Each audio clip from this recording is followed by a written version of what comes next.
ನೀವು ನಂಬಲ್ಲ, ನಮ್ಮ ಆಂಬುಲೆನ್ಸಲ್ಲಿ ಸರ್ವಿಸ್ ತೊಗೊಂಡಿರೋರು ಓಟ್ ಹಾಕಿದ್ರು ನನಗೆ 50,000 ಬಂದು ಬಿದ್ದೋಗುತ್ತೆ. ನಾನು ಸಿಂಪಲಾಗಿ ಹೇಳ್ತಿದ್ದೀನಿ, ನನ್ನ ಸರ್ವಿಸ್ ಏನು ಅಂತ ಗ್ರಾಸ್ ರೂಟ್ ಲೆವೆಲ್ಗೆ ಗೊತ್ತು, ಕಾಮನ್ ಮ್ಯಾನ್ಗೆ ಗೊತ್ತು. ನನಗೆ ನಂಬಿಕೆ ಇದೆ ಅಣ್ಣ. ಯಾರೋ 20-30 ಜನ ಬೆಂಗಳೂರು ಬಾಯ್ಸ್ ಮಾತಾಡಿದ ತಕ್ಷಣ ಏನು ಪೀಠಗಳು ಅಲ್ಲಾಡ್ತಾವ ಏನು? ಬಟ್ ಅವ್ರು ಕೊಟ್ಟಿರೋ ಹಕ್ಕುಪತ್ರಗಳು ನಕಲಿ, ಫೇಕ್, ಡೂಪ್ಲಿಕೇಟ್, ಸೈಟ್ಗಳು ಇಲ್ಲ, ಜಮೀನು ಇಲ್ಲ, ಸುಮ್ಮನೆ ಓಟ್ ಹಾಕ್ಸ್ಕೊಳಕ್ಕೆ ಕೊಟ್ಟಿದ್ದಾರೆ. ಅವರು ಸ್ಪೀಚಲ್ಲಿ ನಿಂತು ಭಾಷಣ ಬಿಗಿದಿದ ತಕ್ಷಣ ಸಾಧ್ಯ ಆಗುತ್ತಾ ಅನ್ನೋದು ನನ್ನ ಡೌಟ್. ಏಸಾಕೋಟೆ ಕಾರ್ವೋ ವಾಟರ್ ಪ್ಯೂರಿಫೈರ್ಸ್ ದಸರಾ ದೀಪಾವಳಿಗೆ ಹೊಸ ಆಫರ್ ನ ತಗೊಂಡ್ ಬಂದಿದೆ. ಇಷ್ಟು ದಿನ 5,500 ವಾಟರ್ ಪ್ಯೂರಿಫೈರ್ ಇದೆ ಅಂತ ಹೇಳ್ಬಿಟ್ಟು ನಾವೇ ಹೇಳ್ತಾ ಇದ್ವಿ. ಈಗ ಬರೀ 5,000 ವಾಟರ್ ಪ್ಯೂರಿಫೈರ್ ತಂದಿದೀವಿ. ಈ ಆಫರ್ ಬರೀ ದಸರಾ ಮತ್ತು ದೀಪಾವಳಿ ಹಬ್ಬಕ್ಕೆ ಮಾತ್ರ ಇರುತ್ತೆ. EMI ಸೌಲಭ್ಯ ಕೂಡ ಕಲ್ಪಿಸಿಕೊಡಲಾಗುತ್ತಿದೆ. ನಮ್ಮ ಅಡ್ರೆಸ್ ಬಂದು BB ರೋಡ್, ಅಪೋಲೋ ಫಾರ್ಮಸಿ ಎದುರುಗಡೆ ಇರೋ ರೋಡ್ ಅಲ್ಲಿ ಬರೋದು 2ನೇ ಅಂಗಡಿ ಬರುತ್ತೆ. ಒಮ್ಮೆ ಭೇಟಿ ಕೊಡಿ ಏಸಾಕೋಟೆಕ್ಗೆ. ಹಂಗಿದ್ರೆ ನಾನು ಪವನ್ ಕಲ್ಯಾಣ್ ಅವ್ರನ್ನ ಖಂಡಿತವಾಗೂ ನಾನು ಮನವಿ ಮಾಡ್ತೀನಿ, ಅಭಿನಂದಿಸ್ತೀನಿ. ದಯವಿಟ್ಟು ಕೃಷ್ಣಾ ನದಿ ನೀರು ಕೊಟ್ಟರೆ ನಮಗೂ ಅನುಕೂಲ. ಒಂದು ಕಡೆಯಿಂದ ಎತ್ತಿನೊಳೆ, ಒಂದು ಕಡೆಯಿಂದ ಕೃಷ್ಣಾ ನದಿ ಎಲ್ಲ ಬರಲಿ ಬಿಡಿ, ನಾವು ಬೇಡ ಅಂತೀವ. ಈಗ ಖಂಡಿತವಾಗೂ JK ಕೃಷ್ಣಾರೆಡ್ಡಿ ಅವರು ಅವರೆಲ್ಲ ಮನವೊಲಿಸಿ ಖಂಡಿತವಾಗೂ ನೀರು ತರಲಿ. ಯಾರು ನೀರು ತಂದರೂ ನಾವು ಅಭಿನಂದಿಸ್ತೀವಿ. ಅದಕ್ಕೆ ನಮ್ಮ ಸಹಮತ ಇದೆ ಸರ್. ಅದಕ್ಕೆ ನಾನು ಪವನ್ ಕಲ್ಯಾಣ್ ಅವ್ರಿಗೂ ಅಭಿನಂದಿಸ್ತೀನಿ ಸರ್. ಯಾವ ರೀತಿ ಅನುಕೂಲ ಆಗುತ್ತೆ ಸರ್ ಕೃಷ್ಣಾ ನದಿ ನೀರು ಬಂದರೆ ಈ ಕಡೆ ಮತ್ತೆ ಬೆಂಗಳೂರು? ಬಟ್ ಅದು ವಾಸ್ತವವಾಗಿ 2 ಸ್ಟೇಟ್ ಮಧ್ಯೆ ಅವರು ಸ್ಪೀಚಲ್ಲಿ ನಿಂತು ಭಾಷಣ ಬಿಗಿದಿದ ತಕ್ಷಣ ಸಾಧ್ಯ ಆಗುತ್ತಾ ಅನ್ನೋದು ನನ್ನ ಡೌಟ್. ಇವತ್ತು JK ಕೃಷ್ಣಾರೆಡ್ಡಿ ಅವರು ಹೇಳ್ಬಿಟ್ಟಿದ್ದಾರೆ. ಇದನ್ನು ಖಂಡಿತವಾಗೂ ಇದನ್ನು ತಪ್ಪದೆ ಆಂಧ್ರ ಪ್ರದೇಶ ಅವ್ರ ಜೊತೆ ಅವ್ರದ್ದೇ ಸಮ್ಮಿಶ್ರ ಸರ್ಕಾರ ಇದೆ, ಅಂದರೆ BJP JDS ಅಲಿಯನ್ಸಲ್ಲಿ ಇದ್ದಾರೆ. ಅವ್ರು ಮನವೊಲಿಸಿ ತರ್ಬೋದು.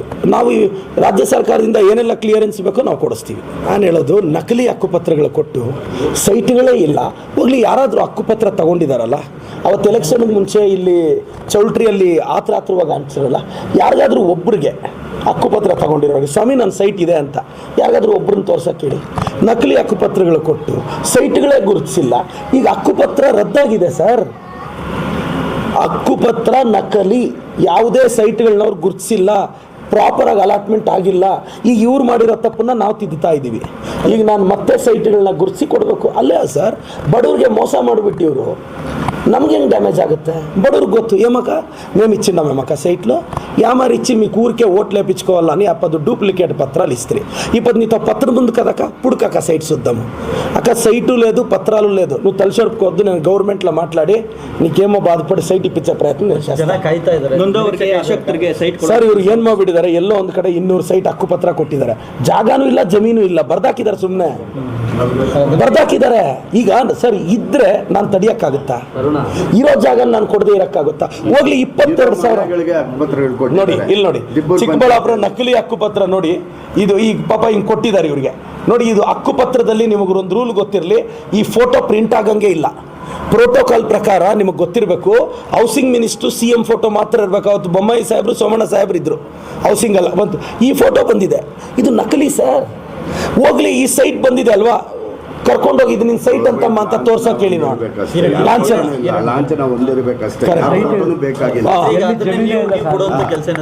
ಇಲ್ಲ, ನಾನು ನೋಡಪ್ಪ ಎಲ್ಲ ಕ್ಯಾನ್ಸಲ್ ಆಗಿದೆ. ನಾನೀಗ ಮತ್ತೆ ನನ್ನ ಸರ್ಕಾರದಲ್ಲಿ ಮನವೊಲಿಸಿ ಆ ಸೈಟ್ಗಳನ್ನ ಮತ್ತೆ ಈಗ ಲ್ಯಾಂಡ್ ಎಲ್ಲ ತಗೊಂಡು ಅದನ್ನ ಸೈಟ್ಗಳಿಗೆ ಗುರುತು ಮಾಡಿಸಿ ಡೆವಲಪ್ ಮಾಡಿ ಕೊಡಬೇಕು. ನಾನು ಪ್ರಯತ್ನ ಪಡ್ತೀನಿ. ಬಟ್ ಅವ್ರು ಕೊಟ್ಟಿರೋ ಹಕ್ಕುಪತ್ರಗಳು ನಕಲಿ, ಫೇಕ್, ಡೂಪ್ಲಿಕೇಟ್, ಸೈಟ್ಗಳು ಇಲ್ಲ, ಜಮೀನು ಇಲ್ಲ, ಸುಮ್ಮನೆ ಓಟ್ ಹಾಕ್ಸ್ಕೊಳಕ್ ಕೊಟ್ಟಿದ್ದಾರೆ. ನೋಡಿ, ಈಗ ಅಣ್ಣ ದಿಬ್ಬೂರ್ ಪಂಚಾಯತಿಯಲ್ಲಿ ಕಟ್ಕೊಂಡಿರೋ ಮನೆಗೆ ಹಕ್ಕುಪತ್ರ ಕೊಟ್ಟಿದ್ದಾರೆ. ನೋಡೋಣ, ಲಾಸ್ಟ್ ಹಂಗೆ ಅಂತಿದ್ರಲ್ಲಣ್ಣ 23 ಏನಾಯ್ತು ಅಣ್ಣ? ನೀವು ನಂಬಲ್ಲ, ನಮ್ಮ ಆಂಬುಲೆನ್ಸಲ್ಲಿ ಸರ್ವಿಸ್ ತೊಗೊಂಡಿರೋರು ಓಟ್ ಹಾಕಿದ್ರು ನನಗೆ 50,000 ಬಂದು ಬಿದ್ದೋಗುತ್ತೆ. ನಾನು ಸಿಂಪಲಾಗಿ ಹೇಳ್ತಿದ್ದೀನಿ, ನನ್ನ ಸರ್ವಿಸ್ ಏನು ಅಂತ ಗ್ರಾಸ್ ರೂಟ್ ಲೆವೆಲ್ಗೆ ಗೊತ್ತು, ಕಾಮನ್ ಮ್ಯಾನ್ಗೆ ಗೊತ್ತು. ನನಗೆ ನಂಬಿಕೆ ಇದೆ ಅಣ್ಣ. ಯಾರೋ 20-30 ಜನ ಬೆಂಗಳೂರು ಬಾಯ್ಸ್ ಮಾತಾಡಿದ ತಕ್ಷಣ ಏನು ಪೀಠಗಳು ಅಲ್ಲಾಡ್ತಾವ ಏನು?